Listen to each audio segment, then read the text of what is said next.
Assalamualaikum warahmatullahi wabarakatuh. Perkenalkan, nama saya Nabila Dwi Anggraini dari kelas 10 Kimia 3, nomor absen 23.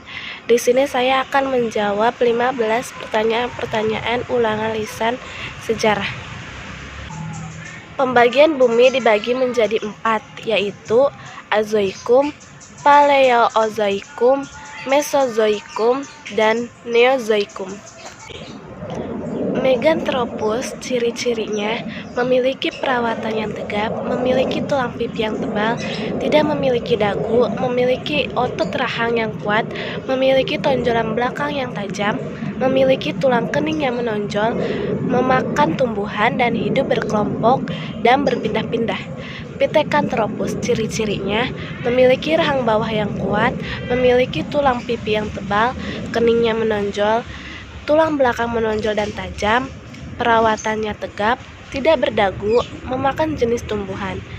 Homo wajakensis, ciri-cirinya mempunyai wajah yang datar dan lebih lebar, pada bagian mulut rahangnya lebih menonjol, hidungnya sangat lebar, mempunyai dahi yang bentuknya miring, terdapat kerutan di kening yang terlihat jelas diduga dimiliki semua usia, memiliki tulang pipi yang bentuknya menonjol ke samping, berjalan tegap dan dapat berdiri tegap, memiliki tinggi sekitar 130 cm sampai 210 cm, berat badannya sekitar 30 kg sampai 150 kg, letak hidungnya dan mulut berjarak sedikit jauh. Zaman praaksara adalah masa kehidupan manusia sebelum mengenal tulisan. 10. Kepandaian nenek moyang.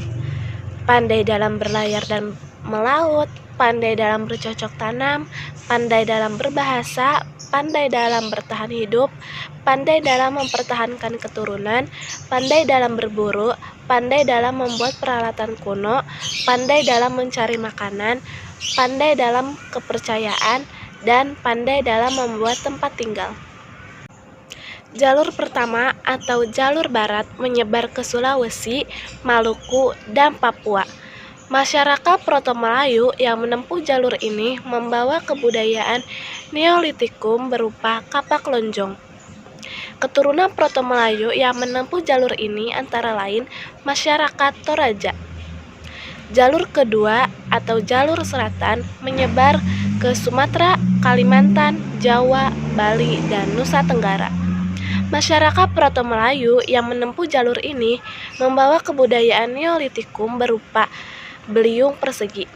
Itu sebabnya di bagian barat atau selatan Indonesia banyak ditemukan artefak Neolitikum berupa beliung besi.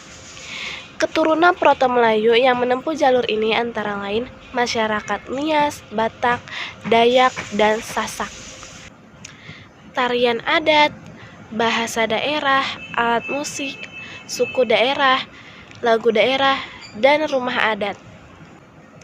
Teori evolusi Darwin menyatakan bahwa hewan dan tumbuhan berasal dari suatu spesies yang sama.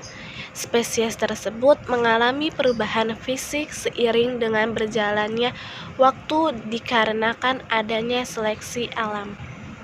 Ciri-ciri bangsa Proto-Melayu yang pertama, memiliki kebudayaan batu muda atau Neolitikum. Yang kedua, orang-orang bangsa Proto-Melayu memiliki rambut lurus dan berwarna kecoklatan. Yang ketiga, mereka mendiami daerah-daerah bagian timur. Zaman Batu Tua atau Paleolitikum terjadi sekitar 600.000 tahun yang lalu. Pada zaman ini, alat-alat yang dihasilkan masih kasar sebab teknik pembuatannya masih sangat sederhana, seperti kapak perimbas, kapak genggam, dan alat serpih. Kebudayaan yang menjadi protokon zaman Paleolitikum adalah kebudayaan Pacitan atau Pithecanthropus, kebudayaan Ngandong, Biora atau Homo wajakensis, dan Homo soloensis. Zaman Batu Muda atau Mesolitikum terjadi sekitar 20.000 tahun lalu. Pada zaman ini, alat yang dihasilkan sudah lebih baik karena alat dan batu sudah mulai diubah dan dihasilkan seperti sampah dapur atau kejoken modiger, kapak Sumatera, dan pipisan. Zaman Batu Besar atau Megalitikum Zaman ini banyak kebudayaan yang terbuat dari batu yang berukuran besar seperti dolmen dan menhir. Kejoken Modiger merupakan tumpukan timbunan kulit siput dan kerang yang menggunung di sepanjang pantai Sumatera Timur, antara Langsa di Aceh sampai Medan.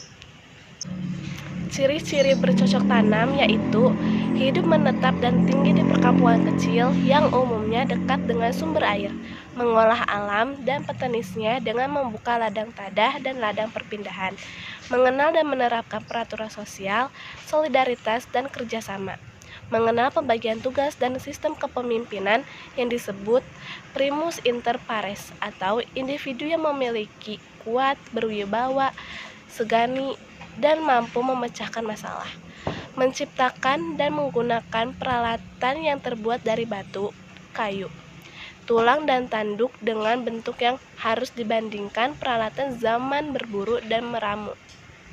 Animisme adalah kepercayaan manusia purba terhadap roh nenek moyang yang diyakini mendiami semua tenda-tenda di alam sekitar, tempat memberi pengaruh yang kuat terhadap kehidupan. Dinamisme adalah kepercayaan manusia purba yang meyakini benda-benda tertentu memiliki kekuatan atau tenaga gaib yang berpengaruh kuat terhadap kesuksesan dan kegagalan manusia dalam melakukan sesuatu. Totemisme adalah kepercayaan manusia purba yang meyakini bahwa hewan tertentu merupakan nenek moyang mereka. Ciri-ciri masyarakat berburu dan berpindah-pindah atau meramu tingkat awal. Belum mengenal bercocok tanam, kebutuhan makanan mereka bergantungan pada alam sehingga cara mereka mencuri makanan disebut dengan food gathering. Alat-alat mereka dibuat dari batu yang masih kasar. Manusia hidup berkelompok dan tempatnya berpindah-pindah. Ciri-ciri masyarakat meramu tingkat lanjut. Kehidupannya berburu dan meramu seiring dengan kemajuan dalam pembuatan alat berburu.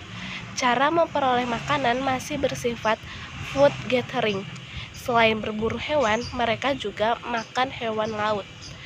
Mulai melakukan kegiatan bercocok tanam sederhana dengan berpindah-pindah sesuai dengan kesuburan tanah. Belum mengenal perdagangan barter karena makanan yang diperoleh hanya untuk mempertahankan hidup. Di Kepulauan Indonesia hanya mengalami 2 zaman, yaitu zaman perunggu dan zaman besi. Menurut Muhammad Yamin, sejarah adalah suatu ilmu pengetahuan yang disusun atas hasil penyelidikan beberapa peristiwa yang dapat dengan kenyataan.